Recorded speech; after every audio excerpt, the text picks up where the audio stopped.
আসসালামু আলাইকুম দর্শক, আজকে তেঁতুলিয়া ইলিশ ভুনা করবো। আজকে পান্তা ইলিশ দিয়া ইফতারি করবো, সাথে থাকবে ডাইলের বড়া। আলু ভর্তাও করবেন? আলু ভর্তাও লাগবে। মোরা আলু ভর্তা ডাইলের বড়া করতে যায়, কাকু ইলিশ মাছটা ভাজি লাও। তেঁতুলিয়ার ইলিশের যে জ্ঞান খালি আমি পাইতেছি, আপনারা তো পাইতেছেন না। হাসান জুলাই জাল ধরাইতেছে, আমি এখন মাছটায় মশলা মাইকে। হলুদের গুঁড়া, মরিচের গুঁড়া, স্বাদ মতো লবণ, পেঁয়াজ কুচি, এবার ভালোভাবে মাইকে লই। অল্প একটু করবো তেল। কাকু চুলা কলম জ্বালাই হেলাইছি। আমিও মাছে মশলা মাইকে লাইছি, এখনই ভাইজে লমু। এখন ইলিশ মাছটা দিয়ে দেবো। বিসমিল্লাহ।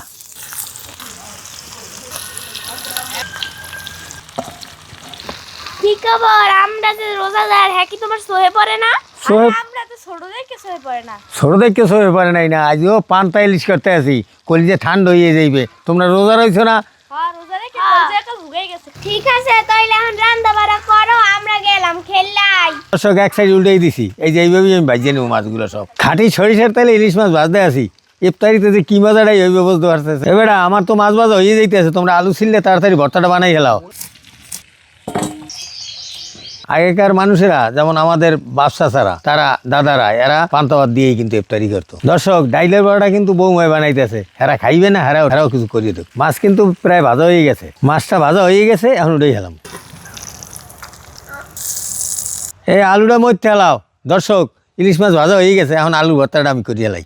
ভর্তা বানানোর জন্য টালা মরিচ, পেঁয়াজ কুচি, লবণ, একটু ইলিশ ভাজা তেল দিয়ে দেবো।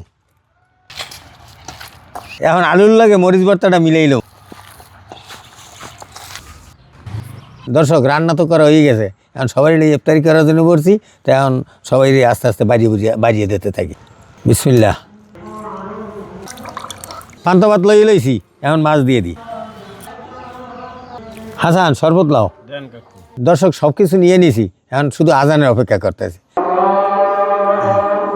হ্যাঁ ওজা খোলো। বিসমিল্লাহির রহমানির রহিম। বিসমিল্লাহ।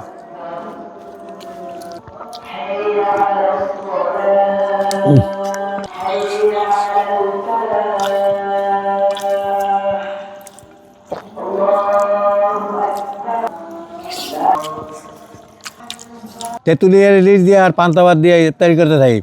আপনারা ভালো থাকেন, আগামী দিন নতুন ভিডিওতে দেখা হবে।